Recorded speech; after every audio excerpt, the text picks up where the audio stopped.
नमस्कार दोस्तों, मैं डॉक्टर प्राजली आपका बहुत बहुत स्वागत करती हूँ। दोस्तों आज हम बात करेंगे बहुत ही कॉमन मिलने वाली समस्या पाइल्स के बारे में। पाइल्स आजकल दोस्तों बहुत ही ज़्यादा कॉमन इशू देखने को मिलने लग गया है। यंग एज से लेकर ओल्ड एज, हर एज ग्रुप को ये बहुत ज़्यादा कॉमनली देखने को मिलती है। आज हम बात करेंगे पाइल्स क्या होती है, कैसे सिम्टम्स आपको देखने को मिलेंगे, किसे आप इंटरनल या एक्सटर्नल पाइल्स बोलेंगे, कौन सी ऐसी बेस्ट होम्योपैथिक मेडिसिन हैं जिसको आप यूज़ करके अपनी पाइल्स की परेशानी को ठीक कर सकते हैं। तो वीडियो दोस्तों आपके लिए बहुत ज़्यादा इन्फॉर्मेटिव है, आप इसको अंत तक ज़रूर देखें और मेरे साथ बने रहें दोस्तों। तो चलिए शुरू करते हैं।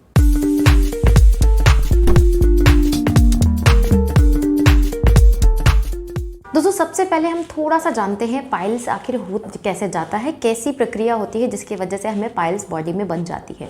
दोस्तों हमारी जो रेक्टल एरिया है जहाँ से मोशन आपको प्रतिदिन पास होता है, वहाँ पे बहुत सारी वेन्स होती हैं, आर्टरीज होती हैं, बहुत सारे इवन नर्व्स होती हैं जो हमें कॉन्ट्रैक्शन और मसल्स के कॉन्ट्रैक्शन और रिलैक्सेशन के लिए रिस्पॉन्सिबल होती हैं।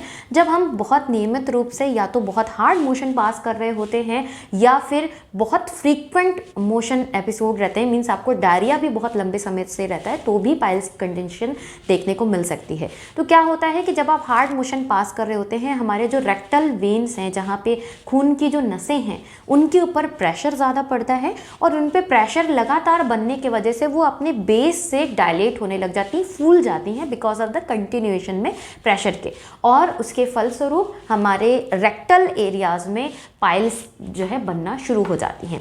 पाइल्स के अगर मैं टाइप्स के बारे में बोलूँ तो ये इंटरनल और एक्सटर्नल दोनों तरह से मिलते हैं। इंटरनल वो होती हैं जो आपको बाहर से दिखती नहीं है और अंदर की तरफ होती हैं। जब डॉक्टर आपको एग्जामिन करते हैं तब दिखता है कि आपके रेक्टल एरिया पे अंदर पाइल्स बनी हुई हैं, और जो एक्सटर्नल पाइल्स होती हैं वो आपको बाहर ही एनएस के थ्रू लटकी हुई से दिखाई दे सकती हैं, जिसको हम एक्सटर्नल पाइल्स बोलते हैं।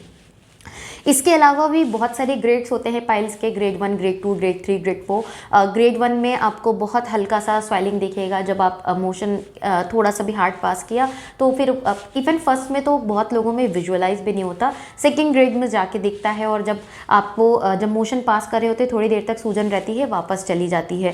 थर्ड ग्रेड में आपको जो स्वेलिंग है वो बाहर की तरफ लटकी दिखती है और आप उसको जब अंदर पुश करते हैं तो वो थर्ड ग्रेड में हो जाता है। फोर्थ में आपको परसिस्टेंट लटका हुआ सा जो टैग दिखता है एनएस के थ्रू, वो फोर्थ ग्रेड हो जाता है, और ये ठीक करना बहुत ज़्यादा टफ हो जाता है क्योंकि वो परमानेंटली आपकी जो रेक्टल वेन्स है वो डायलेट हो चुकी हैं।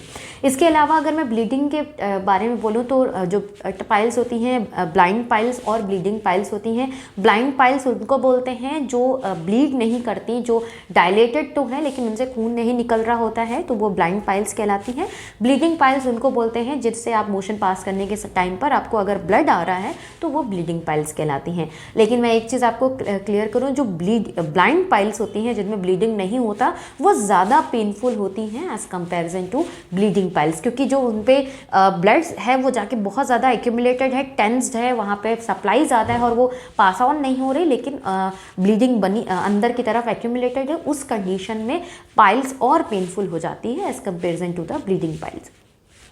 अब बात करते हैं इनके लक्षणों के बारे में। तो बहुत सारे जो ब्लीडिंग पाइल्स वाले एपिसोड्स होते हैं उनमें पेशेंट में दर्द कम देखने को मिलता है, तो आपको मोशन के साथ ब्लड आ रहा है, ड्रॉप करके आ रहा है, ब्राइट रेड कलर का ब्लड देखने को मिल रहा है, तो ये पाइल्स की कैटेगरी में आती है। और अगर मोशन पास करते करते आपको साथ में ही पेन बहुत ज़्यादा रहता हो, एकदम आप जब जैसे मोशन आपको बाहर आ रहा है इतना असीम पेन हो कि आप मतलब टॉलरेट नहीं कर सकते हैं, उस कैटेगरी में आपको पाइल्स के साथ साथ आपको फिशर भी डेवलप हो रहा है। मींस मोशन के साथ आपको दर्द आया, दर्द के साथ फिर ड्रॉप करके ब्लीडिंग आ रही है, तो आपको सिर्फ अकेला पाइल्स नहीं है, आपको फिशर भी डेवलप हुआ है, साथ में आपको पाइल्स भी है। तो ये आप डिफ्रेंशिएट कर सकते हैं कि क्या फिशर है क्या पाइल्स है। पाइल्स में यूजुअली कम पेन होता है और फिशर के केस में आपको बहुत ही सीवियर पेन देखने को मिलेगा।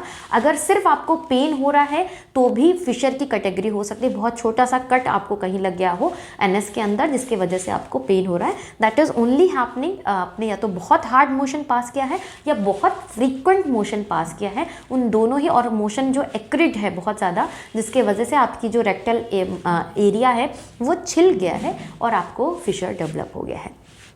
ये हो गए आपके लक्षण। और अगर बहुत ज़्यादा सिवियरिटी आपको लग रही है तो आप एक बार डॉक्टर से मिलकर फिजिकली ज़रूर एग्जामिन करा लें, ताकि आपको समझ में आ जाए कि आपको सिर्फ पाइल्स की कैटेगरी है या फिशर भी साथ में है, या सिर्फ फिशर है पाइल्स नहीं है। तो ये डॉक्टर एग्जामिन करके ही आपको बता पाएंगे। तो अगर आपको ये चीज़ बहुत लंबे समय से चल रही है तो आप एक बार डॉक्टर से मिल सकते हैं।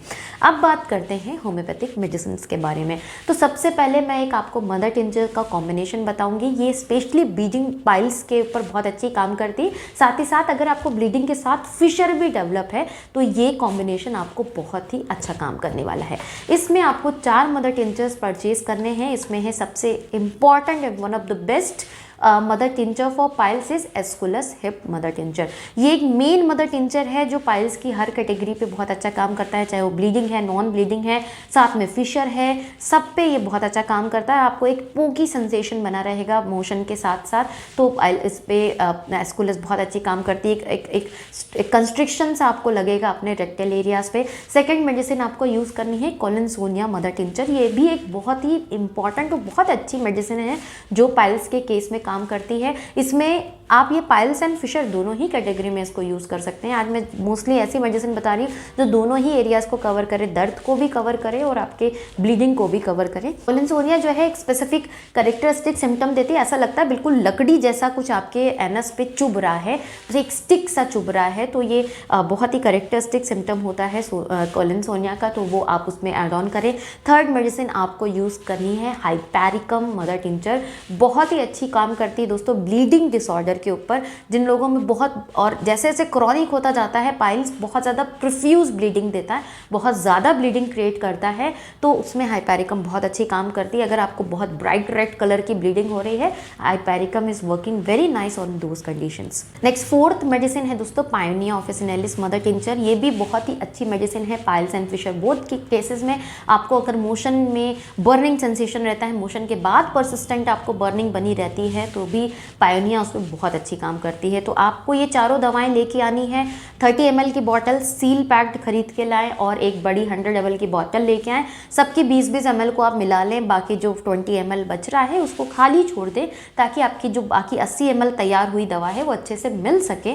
उनको अच्छे से मिलाएं, ऊपर एक ड्रॉपर लगाएं और इसको आप 20 बूंद 1/4 कप पानी में डाल के दिन में 3 से 4 बार लें। अगर आपको दर्द बहुत ज़्यादा है, अगर आपको ब्लीडिंग बहुत एपिसोडिकली रह रही है पिछले कई दिनों से, आप इसको शुरू के 1-2 दिन आप जो है 5 से 6 बार भी ले सकते हैं, जब तक आपकी ब्लीडिंग थोड़ी कंट्रोल ना हो जाए। जब ब्लीडिंग आपकी कंट्रोल हो जाए तो आप इसको 3 टाइम दिन में कर दें, 3 टाइम्स इन अ डे कर दें। इनिशियल 1 and 2 days आप उसको 5 to 6 टाइम भी ले सकते हैं। If pain and bleeding is quite high, आप इस कंडीशन में इसको यूज़ कर सकते हैं। नेक्स्ट आपको यूज़ करनी है कैलकेरिया फ्लोर 6x पोटेंसी में। दोस्तों कैलकेरिया फ्लोर एक बहुत ही अच्छी मेडिसिन होती है जो ओवर ग्रोथ्स पे बहुत अच्छी काम करती है। जो अंदर पाइल्स में ग्रोथ आ गई है, जो इंटेंसिटी उसमें एक पोकी वाली बनी हुई है, उस पर बहुत अच्छी काम करती है। साथ में आपको उसके साथ अगर कमर में दर्द रहता है, चुभन दर्द रह रहा है, ब्लीडिंग बनी रह रही है, कैलकेरिया बहुत अच्छी काम करती है, आपको उस पर ऐड करना है। इसकी आपको 4 टैबलेट्स लेनी है, दिन में कम से कम 4 बार, सुबह दोपहर शाम रात आप इसकी 4 टैबलेट्स का प्रयोग करेंगे। नेक्स्ट आपको आर्सेनिक लेनी है। अगर ब्लीडिंग के साथ साथ आपको बर्निंग सेंसेशन बहुत ज़्यादा है तो आप आर्सेनिक ऐड करें, अगर नहीं है तो लेने की आवश्यकता नहीं है। तो आर्सेनिक में आपको कैसा महसूस होगा? आर्सेनिक उन पेशेंट्स को लेना है जिनको इतना तेज़ बर्निंग सेंसेशन हो, आफ्टर मोशन आपको वो बहुत लंबा बना रहे और ऐसा लगे बिल्कुल आग सी निकल रही है, आप आग के ऊपर बैठे हैं, इतनी बर्निंग बनी रहती है। I am sure who suffering they can more relate with my symptoms what I am saying you now. वो उन लोगों को ज़्यादा अच्छे से समझ में आएगा। अगर आपको बर्निंग बहुत सीवियर बनी रहती है तो आप आर्सेनिक यूज़ करो। स्पेशली अगर आपको हॉट जो हॉट एप्लीकेशन के साथ रिलीफ मिलता है, जैसे आपने 6 बाथ लिया, तो अगर आपने 6 बाथ गर्म पानी से लिया, अगर आपको उससे आराम मिलता है देन डेफिनेटली आप आर्सेनिक को प्रयोग करें, बहुत ही क्विक और अच्छा रिस्पॉन्ड करेगी आप उस कंडीशन में। नेक्स्ट एक मेडिसिन मैं आपको बता रही हूँ जिसको आप एक्सटर्नली प्रयोग करें। इसको जो होम्योपैथिक में बोलते हैं मिमोसा PQ मदर टिंचर है। उसको हिंदी में अगर मैं बताऊँ तो जो लाजवंती बोलते हैं, आप लोगों ने छुआ, जिसे छुई मुई का पौधा बोलते हैं, उससे बनती है। टच मी नॉट जिसको बोलते हैं, उससे प्रिपेयर की हुई ये मेडिसिन है। बहुत ही अच्छा काम करती है पाइल्स के पेन के केस में, ये बहुत अच्छा काम करती है। आपको सिंपल क्या करना है, मिमोसा की आप मदर टिंचर्स को परचेज करके लेके आए और उसकी 2 से 3 बूंद आप अपने हाथ में लें और उसमें 2-3 बूंद आप जो है कोकोनट ऑयल को मिला लें। और मिलाने के बाद आप थोड़ा सा अंदर की तरफ एक्सटर्नली रेक्टल एरिया में आप पहले तो नेल्स को शॉर्ट रखें। ये बहुत ज़्यादा ज़रूरी है कि आप खुद सेल्फ इंजरी ना कॉज कर दें। नेल्स आपके बहुत शॉर्ट होने चाहिए और उसको आप रेक्टल एरिया के अंदर, एनएस के अंदर थोड़ा सा अप्लाई करें।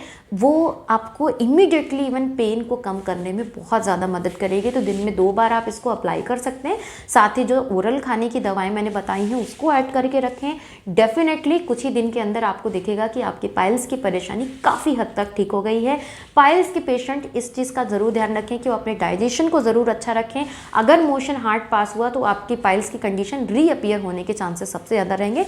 अपने मोशन को सही रखें, पानी की मात्रा ज़्यादा रखें। कम से कम जो भी पाइल्स पेशेंट हैं कम से कम 2 से 3 लीटर पानी प्रतिदिन पिएं। अपने खाने में फाइबर को ज़्यादा ऐड करके रखें ताकि आपके मोशन में एक स्मूथनेस रहे और ज़्यादा हार्ड ना होने पाए आपका मोशन। नेक्स्ट, जिन लोगों को पेन ज़्यादा रहता है वो लोग एक काम कर सकते हैं, 6 बाथ लें, वो बहुत हेल्पफुल रहता है। जिनको ब्लीडिंग हो रही है वो गर्म पानी में कोई भी एंटीसेप्टिक लोशन, चाहे डिटॉल है, सावलॉन है, डाल के उस पर 10-15 मिनट के लिए बैठें, बहुत रिलीफ मिलेगा आपको पेन में। और जिनको ब्लीडिंग नहीं हो रही है वो पानी में नमक डाल के बैठ सकते हैं, क्योंकि उनको ब्लाइंड पाइल्स है और ब्लाइंड में आपको सॉल्ट जो है अंदर जो स्वेलिंग है उसको सोक करने में बहुत मदद करता है। तो सिर्फ आप नमक डाल के भी गर्म पानी में 6 बाथ ले सकते हैं। आपको इसमें और क्विक रिस्पांस मिलेगा मेडिसिन के एक्शन में और आपको जो दर्द हो रहा है उसमें काफ़ी हद तक रिलीफ मिलेगा। तो ये हो गई दवाएं, ये हो गई कुछ होम रेमेडीज़ जिसको आप ट्राई करके अपने दर्द को, अपनी परेशानी को काफ़ी हद तक ठीक कर सकते हैं। आशा करती हूँ ये आपको वीडियो अच्छा लगा होगा। वीडियो अच्छा लगा है तो इसको लाइक ज़रूर करें, शेयर करें दोस्तों ज़्यादा से ज़्यादा फ्रेंड्स, फैमिली मेम्बर्स और रिलेटिव्स के साथ। और अभी तक अगर आपने मेरे चैनल को नहीं सब्सक्राइब किया तो प्लीज़ चैनल ज़रूर सब्सक्राइब करें। मिलती हूँ इसी तरह के इन्फॉर्मेटिव वीडियोज़ के साथ, तब तक के लिए thank you so much. Stay safe and healthy.